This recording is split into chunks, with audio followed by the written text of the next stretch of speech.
Stern has the name. Let's listen in.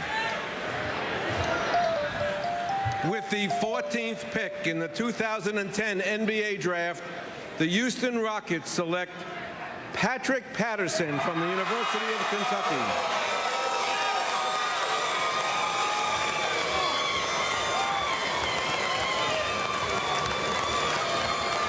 We told you, Kentucky's in the house strong tonight.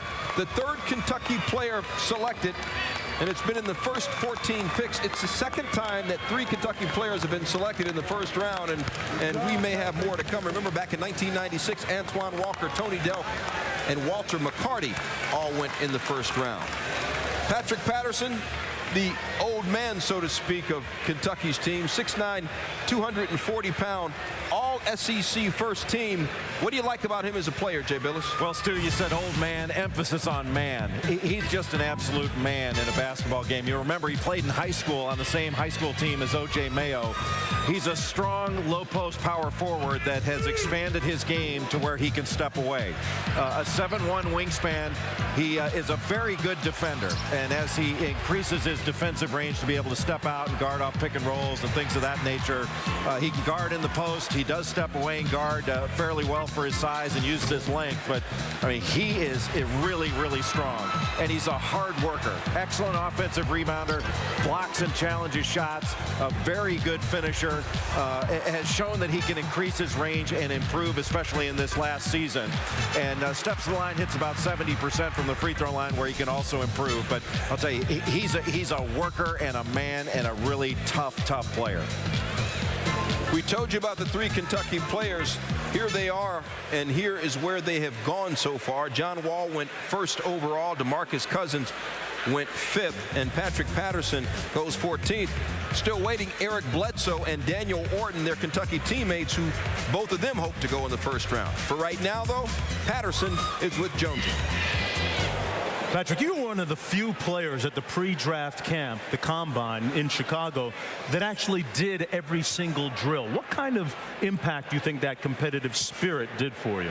I think it just showed everyone, you know, my new abilities, what I had been working on, my ball handling and my jump shot, just showing how I progressively improved on the basketball court. You go to the Houston Rockets, a team on the cusp of being on the playoffs for next year, perhaps. What kind of impact do you think you can make next year? Just whatever's asked of me. Be a role player, start, come off the bench. You know, whatever coaching staff and my fellow teammates want me to do, I'm willing to do it to help the team. All right, thanks a lot for joining us. Good luck. Stuart Scott, he's the envy of all of us. 5.6% body fat. Crazy. But he's kind of different from all of us, Mark Jones. You know, while we as Americans love Landon Donovan's game-winning goal in the World Cup yesterday, this guy, Patrick Patterson, actually cheers for Fernando Torres of Spain. He's a big soccer fan, and he's rooting for Spain in the World Cup. How about that to wrap up the lottery, guys? As you look at what's going on in the first 14 picks, the lottery section of the draft, what are your thoughts? I'll start with you, Jeff. Well, again, I go back to John Wall. I think John Wall can really help transform Washington after struggling for a couple years. You couple him with a coach like Flip Saunders, I think he's going to have a big-time career in Washington. All right. Do you think John Wall is the most impact player right now taken so far? I think so. I think in a league that has transitioned to where point guards are even more important than ever before. It used to be big guys were the thing, like having a low post center. Now it's having an elite point guard, and I think he's in that category of elite point guards. But, you know, all the big guys that have gone thus far, and the fact that we haven't had a senior draft, that it shows how much that the basketball landscape has changed just in the last 10 years. You talked about that when you came out of school. It was seniors. It was juniors and seniors, maybe, right? No, I mean, you were drafted on what you had done. Now it's just based on potential, and it's very difficult for these GMs to find the right guy. I mean, you get to see him for a year, sometimes a half a year, sometimes a year and a half. Very difficult to make decisions, but I'm just amazed at the lack of guards out here. No point guards. John Wall, the only point guard in the first 14 picks. You talked about how important point guards are in the NBA. We know that. You got to have a floor general, a guy that runs your club, and we've only had one pick in the first 14. They all went last year. I mean, we had nothing but point guards. They're all in Minnesota.